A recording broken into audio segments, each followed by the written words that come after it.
Everyone, मई month बहुत important है। इस मंथ के अब अप्रोक्सीमेट सिर्फ 80 डेज बाकी हैं और मेरे लिए वीडियो बनाना इंपॉर्टेंट था क्योंकि कुछ इंपॉर्टेंट काम है जो आपको करने हैं और कुछ चीजों पे आपको एक्शन लेना है। ठीक है, दोनों प्रीव्यूज आपके साथ डिस्कस करूंगी, तो बहुत इंपॉर्टेंट होने वाली है ये वीडियो।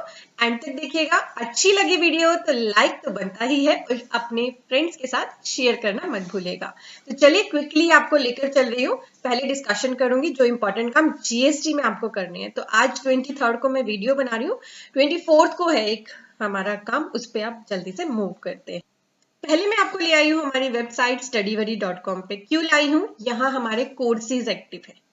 ठीक है, इस वेबसाइट का इंटरफेस बहुत ही इजी है। आप इस studyvadi.com पे आइए, होम पेज पे आपको हमारे कोर्सेज की डिटेल मिल जाएगी। मेजरली जो कोर्स एक्टिव है GST, income tax, automation of balance sheet, इन सभी के बारे में डिस्कशन करूंगी मैं वीडियो के एंड में। तब तक आप चाहो तो studyvadi.com को विजिट कर सकते हो या डिस्क्रिप्शन में लिंक है, उन्हें चेक कर सकते हो। अब इसके बाद चल रहे हैं हम जीएसटी की वेबसाइट पे आपको ले आई हूँ। 24 में नोट कर लीजिए, 24 में आपकी 3B की जो आपको मंथली फाइल करनी थी ना, अप्रैल वाली, आपको स्क्रीन पे भी दिख रही है, इसकी लास्ट डेट है।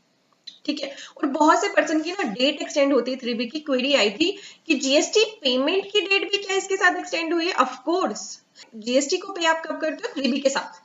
ठीक है, अगर आप मंथली स्कीम में, तो अगर 3B की डेट एक्सटेंड हुई है दैट मीन्स पेमेंट की भी एक्सटेंड हुई है। तो 3B के साथ जीएसटी पेमेंट की डेट 24 में, यानी 3B भी 24 तक फाइल करनी है अप्रैल वाली, और पेमेंट भी 24 तक करनी है। और साथ ही जो पर्सन क्यूआरएमपी स्कीम में है ना, वो अपना टैक्स मंथली जमा करते हैं। अगर सेल्फ असेसमेंट बेसिस पे वो ऑप्ट करते हैं ऑप्शन और उनका टैक्स बनता है, तो उनको पीएमटी 06 के थ्रू 25 तक एवरी मंथ टैक्स पे करना होता था। बट इस बार 2 दिन डेट एक्सटेंड करी थी, याद रखिए। 27 तक आपको टैक्स भरना अगर आप क्यूआरएमपी स्कीम में एलिजिबल है, या आपने क्यूआरएमपी स्कीम कहे हम कि ऑप्ट कर रखिए। ठीक है, आपको 2 डेट्स यहाँ पे क्लियर हो गई। बढ़ते हैं अगली डेट की तरफ। नेक्स्ट डेट जो आपको इंपॉर्टेंटली याद रखनी है अगर आप टीडीएस डिडक्टर है, तो टीडीएस रिटर्न जानी है। और इस बार की टीडीएस रिटर्न Q4 की है। हमारा जो फाइनेंशियल ईयर है 21-22, ये बहुत इंपॉर्टेंट क्वार्टर होता है क्योंकि ये फाइनल टीडीएस डिडक्शन होती है पूरे साल की। और इसके बाद फॉर्म 16 इश्यू होते हैं सैलरी के केस में। फॉर्म 16 तो क्वार्टरली भी आप दे दो तो Q4 के भी जाएंगे 16। ठीक है, इसकी डेट है आपकी 31 मई 2022। कुछ पर्सन्स ने शायद पहले ही भर ली हो, दैट्स गुड, बट 31 मई तक टीडीएस रिटर्न फाइल होनी है Q4 21-22। आपको नहीं भरनी आ रही है, दिक्कत आ रही है, तो मेरी वीडियो है टीडीएस रिटर्न की, यहाँ मैंने आई बटन पे लिंक कर दी है, उसको देख के आप टीडीएस की रिटर्न इजिली भर सकते हो। या फिर आप हमारे इनकम टैक्स कोर्स में एनरोल करिए, वहां हमने आइटम 1, 2, 3, 4 साथ ही 26Q और 24Q डिटेल में भरना सिखाया। लिंक वीडियो के डिस्क्रिप्शन में दिया है। ये थी हमारी तीसरी डेट। 3 डेट्स मैंने आपके साथ डिस्कस। अगली डेट के लिए मैं आपको जीएसटी पोर्टल पे लेकर चलूंगी। एक बार एक अकाउंट पे आप देख सकते हैं मैंने लॉगिन कर लिया है। तो जीएसटी पोर्टल को जैसे ही आप लॉगिन कर रहे हो, डैशबोर्ड पे आ रहे हो ना, तो डैशबोर्ड पे आपको आपकी टर्नओवर दिखाई दे रही है। ठीक है, ये एस्टिमेटेड टर्नओवर भी है इसमें और based on the returns filed भी है। यानी अगर किसी की रिटर्न पेंडिंग है तो इन दोनों टर्नओवर में डिफरेंस होगा, क्योंकि एस्टिमेटेड फिर according to the average basis इन्होंने निकाली होगी।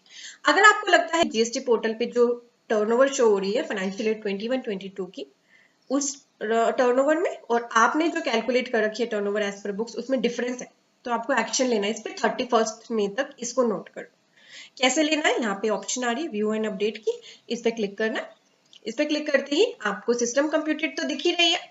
अब आप जो रिपोर्ट करना चाहते हो टर्नओवर वो डाल दो। ठीक है, ये भी आपको दिख ही रही थी रिमार्क्स। कोई फाइल अपलोड करनी है तो वो डाल दो और यहाँ आए हैं बाय पे क्लिक करके ऑथराइज सिग्नेटरी का नाम चूज करके और सबमिट करना है, जैसे आप 3B करते हो ना या 1 करते हो डीएससी या ईवीसी से वैसे। तो ये बहुत इंपॉर्टेंट काम है, 31 मई तक इस पे एक्शन लेना। अदरवाइज जो पोर्टल पे टर्नओवर आ रही है ना, वो फ्रीज हो जाएगी। ठीक है, वो फाइनल मान ली जाएगी। और इसकी आपको पता है कि जो आपकी टर्नओवर होती है जीएसटी की, वो बिल्कुल इनकम टैक्स की टर्नओवर से मैच होनी चाहिए, यानी जो आप आईटीआर में दिखाते हो। तो अगर यहीं पे आपकी टर्नओवर गलत होगी तो फिर वो मैचिंग में दिक्कत आएगी, बाद में आपके पास नोटिस आएगा। So this is a very important action which you have to take till 31 May 2022। ना अब काफी सारे पर्सन्स ने टीडीएस रिटर्न्स फाइल कर दी हैं, जिसकी वजह से अब क्या है, आपके जो फॉर्म 26AS है या AIS है, जो मैं आपको इनकम टैक्स की वेबसाइट में यहाँ ले आया, इन पे क्या है, ये आपके फॉर्म 26AS और AIS अपडेट हो गए।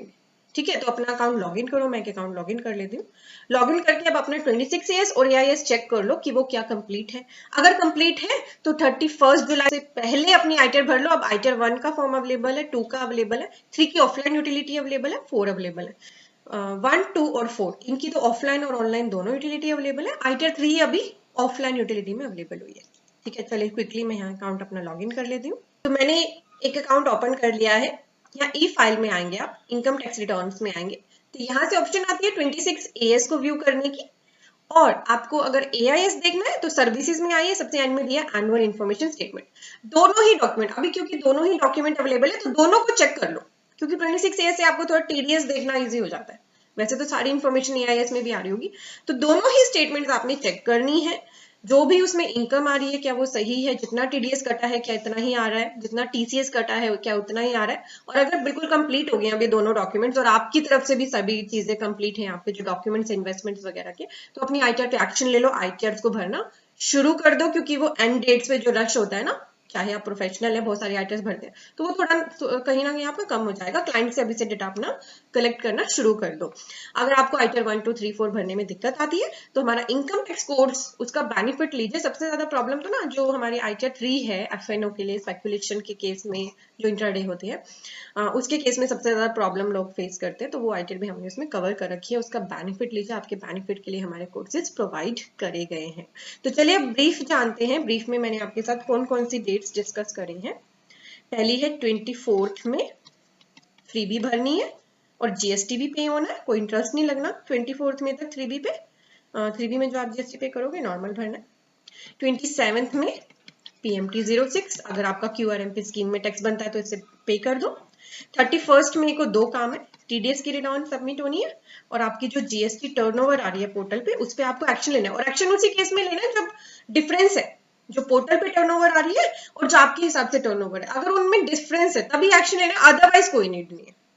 ठीक है, देन मैंने आपको बोला कि अगर आपका 26 AS या AIS कंप्लीट हो गया आपका या आपके क्लाइंट्स का, तो 31 जुलाई हमारी लास्ट डेट है रिटर्न्स फाइलिंग की। उससे पहले ही डॉक्यूमेंट्स कलेक्ट करके और अपने क्लाइंट्स की या खुद की अगर आपकी आईटीआर है भरना शुरू कर दो। और आईटीआर 1 और 4 सीखना है कैसे भरनी है, तो वीडियोस मैंने आई बटन पे लिंक कर दी हैं, आपको बहुत ही इजी वे में सिखाया गया और आप क्विकली अपनी आईटीआर खुद से फाइल कर लोगे। फिर भी आईटीआर भरने में दिक्कत आए तो स्क्रीन पे आपको वेबसाइट दिख रही है www.legalsahayak.com, आप इनकी पेड सर्विसेज ले सकते हैं। वीडियो अच्छी लगी है तो लाइक जरूर कर देना। चलिए अब मैं आपको अपने कोर्सेज पर लेकर चल रही हूँ। तो StudyBuddy.com पे देखिए, पहले 4 तो आपको कॉम्बो दिखेंगे। पहला कोर्स हमारा एक्टिव है जीएसटी का, अपडेटेड कोर्स है, बिल्कुल डिटेल में प्रैक्टिकल कवरेज कर रखी है जीएसटी की। इनकम टैक्स का डिटेल्ड कोर्स है, आइटम 1, 2, 3, 4, 26Q, 24Q इसमें कवर करी गई है। ऑटोमेशन ऑफ बैलेंस शीट, आप बहुत सारी बैलेंस शीट्स बनाते हो, ठीक है, इतना सारा टाइम कंज्यूम करते हो। क्लाइंट डेटा ले आया कि चलो मेरी बैलेंस शीट बना दो, आपने बना दी 2-4 दिन लगा के या 10 दिन लगा के, बड़ी मुश्किल से मैनुअल करके, तभी उसने डाटा को चेंज कर दिया, बोलता कि सर इसमें ना थोड़ा सा चेंज हो गया, अब फिर से आपको ना इसमें चेंज करना पड़ेगा बैलेंस शीट में, फिर से आपके 10 दिन लगेंगे। तो ऐसे ही आपका जो टाइम खत्म हो जाता है ना, वेस्ट हो जाता है, उसको सेव करने के लिए हमने ऑटोमेशन सिखा रखा है। चाहे आपका क्लाइंट आपसे हर रोज बैलेंस शीट मांग ले, आप उसको दे सकते हो। Even MIS reporting, comparative statements, automation इसमें ऐसे सिखा रखे कि कोई भी आप जो काम है वो ऑटोमेटेड कर सकते हो, जैसे होगी बैलेंस शीट होगी, कंपैरेटिव स्टेटमेंट्स। ठीक है, तो हमारे कोर्सेज का बेनिफिट लीजिए। 99CB अभी 2021 की अवेलेबल है, जैसे ही 21-22 के फॉर्म आएंगे आपको हमारा कोर्स यहाँ अवेलेबल करा दिया जाएगा। कुछ पर्सन जीएसटी भी सीखना चाहते हैं, इनकम टैक्स भी सीखना चाहते हैं, ऑटोमेशन भी, तो तीनों का कॉम्बो है। जीएसटी विद ऑटोमेशन लेना है, इनकम टैक्स विद ऑटोमेशन या जीएसटी और इनकम टैक्स, तो सारे कॉम्बो भी यहाँ पे अवेलेबल है। कॉम्बो में थोड़ा सा प्राइस कम हो जाता है और वैलिडिटी एक्सटेंडेड हो जाती है। ठीक है, तो हमारे कोर्सेज का बेनिफिट लीजिए, लिंक्स वीडियो के डिस्क्रिप्शन में है। वीडियो अच्छी लगी है तो लाइक और शेयर जरूर कर दीजिएगा। Thank you for watching, bye bye everyone.